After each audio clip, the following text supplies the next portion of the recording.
Don't know if he has, Hugh. I hope he does very soon, though, because I think there's some stuff that might help him in the 2020 election.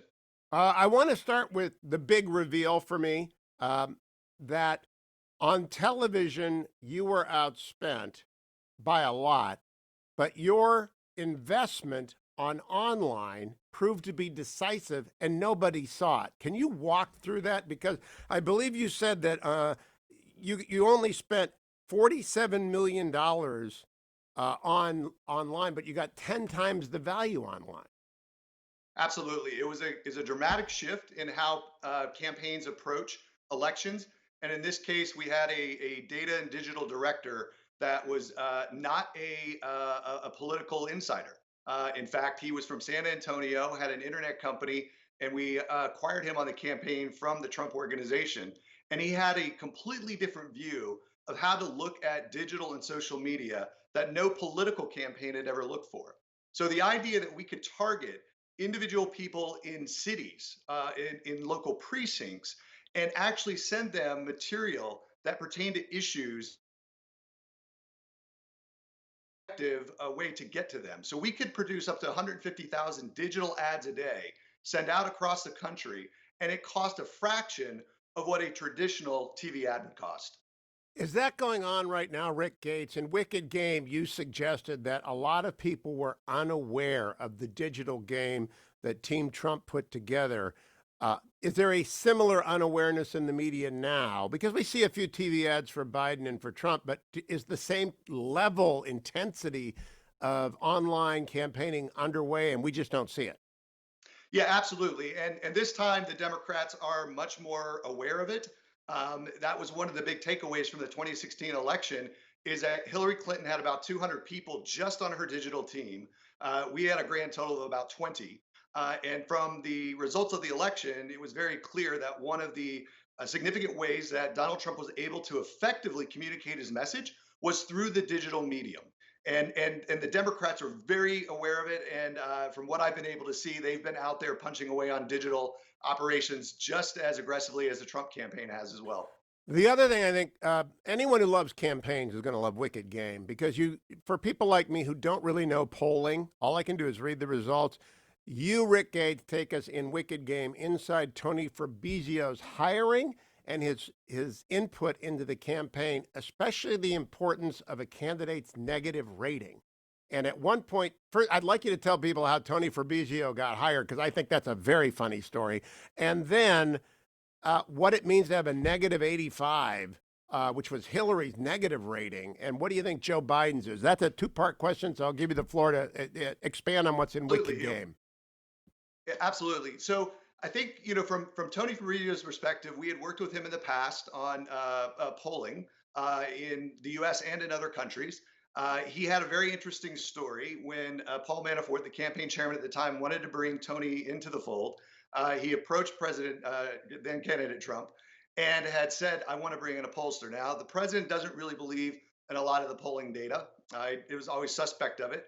But there was an interesting twist with Tony that I wasn't even aware of at the time, and that's that when Donald Trump was running for governor in New York, he had reached out to Tony Fabrizio to see if Tony would consider do the polling, and Tony had never called him back. So when Paul approached Donald Trump with the idea of bringing Tony in, the president went kind of was very upset, very angry, and we couldn't really understand why because we didn't know there was any backstory. We learned the backstory, and we learned then and then that Donald Trump hadn't forgotten that Tony Fabrizio never called him back. Nonetheless, President Trump allowed us to bring Tony on, and he was very good at being able to associate the negatives, the favorable, unfavorable ratings of the candidates.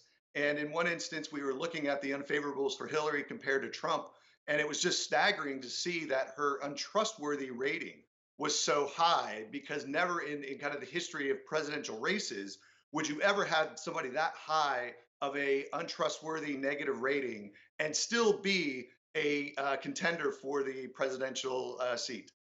And she obviously got beat because of that and because of the president. One of the backstories, and there are too many to go through, and Wicked Game is almost a revelation a page. Your discussion of the process by which Mike Pence was selected comes down to Mike Pence saying to the president, "Well, you're in my house." a moment of pushback on President Trump. I've heard from another member of the cabinet that pushback on Donald Trump is sometimes the most effective way of impressing him. Tell us about the vice presidential selection process, Mike Pence's pushback, and whether or not you've seen other people do that successfully with Donald Trump. Yes, I think the with the vice presidential process, for me, there was a moment of divine intervention because Mike Pence had a long uphill battle to kind of get to be selected as a nominee. There were a number of contenders that the president had as friends that he liked. They were his compatriots, similar to him in personality, and that's what he felt he wanted in a vice president.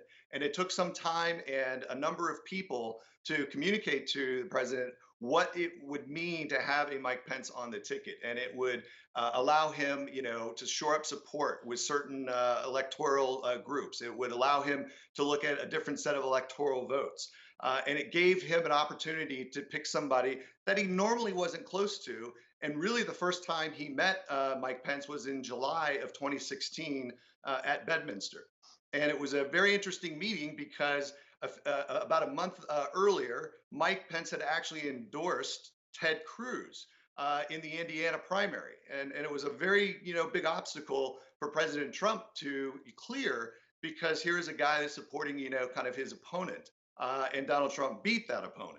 So it was a great insight into how minds can change. The children had a great influence on the president in terms of selecting Mike Pence.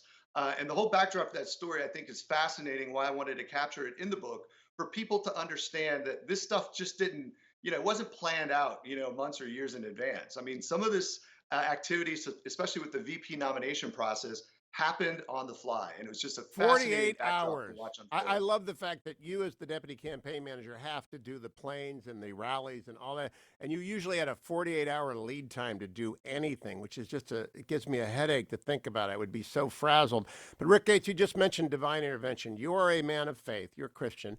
Has that faith been tested by the special counsel agony that you went through? It's resolved. It's behind you now. You're back in D.C., counseling people, being participatory.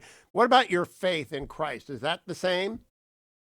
Absolutely. It's actually huge stronger. I mean, it was my faith and my family and my very close friends that were able to get me through the ordeal of the special counsel investigation. And, there's one aspect of it that I really drew upon. And throughout that process, I became very angry, very angry at what was happening, very angry at the people.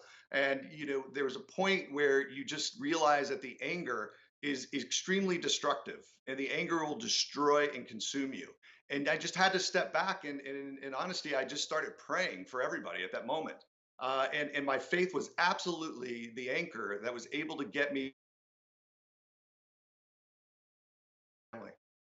Rick, what would make me angriest? I can tell you this, having had lunch with you twice, I still didn't know this until I read it in Wicked Game. I thought you were responsible until I read Wicked Game. Even after having lunch with you twice, I thought you were responsible for Melania's speech. That's what I thought. Until I read the book. Even after I'd met you twice, you didn't come out and tell me it wasn't my fault because I consume media so much. The impression is, oh, Rick Gates, he's the guy that screwed up Melania's speech, and that whole part of Wicked Game is a revelation that I can understand why you're angry because the media pinned that on you and it wasn't you. It's this nice, somewhat a lady my age, I gather, who's quiet and in the background who flubbed the speech, but you got pinned with that and you write, you're not angry about it in Wicked Game. You're just sort of matter of fact. Yeah, and one of the things about that, Hugh, and that's what I could, if I could ask, the American people to do anything, it's make sure you have the truth, the facts, and the evidence before you draw any sort of conclusion. And just as the example of Melania's speech, it was easy to pin that on one individual very quickly when it happened. But obviously, over time, more information came out. And once people got the information, we had already moved on from a different, to a different narrative. So a lot of that historical evidence and fact really didn't get reviewed or repeated in a way that changed the narrative. And that's the unfortunate thing about politics, especially, is that we're so quick to print a story or a narrative without gathering the facts and the truth. And it does. Ultimately, it hurts individuals and it hurts families. And I think it's an indication of our society. We just need to step back and make sure we have the facts before we go out and make accusations or start printing rumors. Now, Rick Gates, there's a lot of Ukraine in your book. Ukraine is on the front page of New York Post today. Have you read that story yet? I just saw the headline, and as you can imagine, like most Americans, I'm absolutely shocked. It's just I can't pronounce any of the names. Many of the Ukrainian names are in here. This is a very candid book. I want to emphasize, A Wicked Game is a very candid book. My last question for this week. We'll come back to this next week. Do you think the people on the special counsel's team were motivated by hatred of Donald Trump or by love of the law? So I would say, Hugh, that it was a combination of the two, but it was more political motivation and the idea that they could not grasp the fact that Donald Trump had won. Remember, up to this point, there was really no indication that Donald Trump was going to beat Hillary Clinton. So there was this belief that they could kind of do and take action, and that it would never be discovered. And as we now know, there's a lot of truth coming out that wasn't reported 3 years ago. But by Okay. far, this is the president that's been most attacked of any president in the history of our country. And absolutely, it was done under the guise of political motivation, and they weaponized the law against many of us to get to the president. We'll do more of that next week when I finish the book. I want to get one quick one more in. You talk about the rallies a lot in 2016. The president recovered from COVID has hit the ground. He did 3 rallies yesterday. Do you have deja vu? Do you think he's doing the same thing? Is he going to be able to come back from what is a widely believed to be deficit by using the rallies again? I absolutely agree. Don't look at the polls. It is still too early to tell. Just in fact, looking at some of the data yesterday, President Trump is in a better position today than he was at the same exact period in 2016.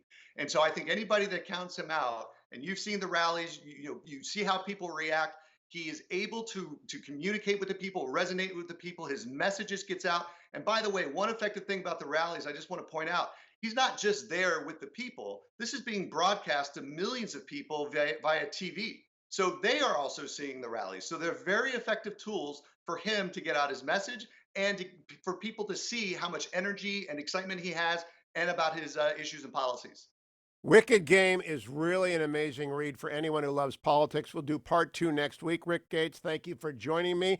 Rick Gates' brand new book, Wicked Game, is available at Amazon.com, at bookstores everywhere, and you can go and get it. I also tweeted out the link earlier today. Go to Hugh Hewitt on Twitter.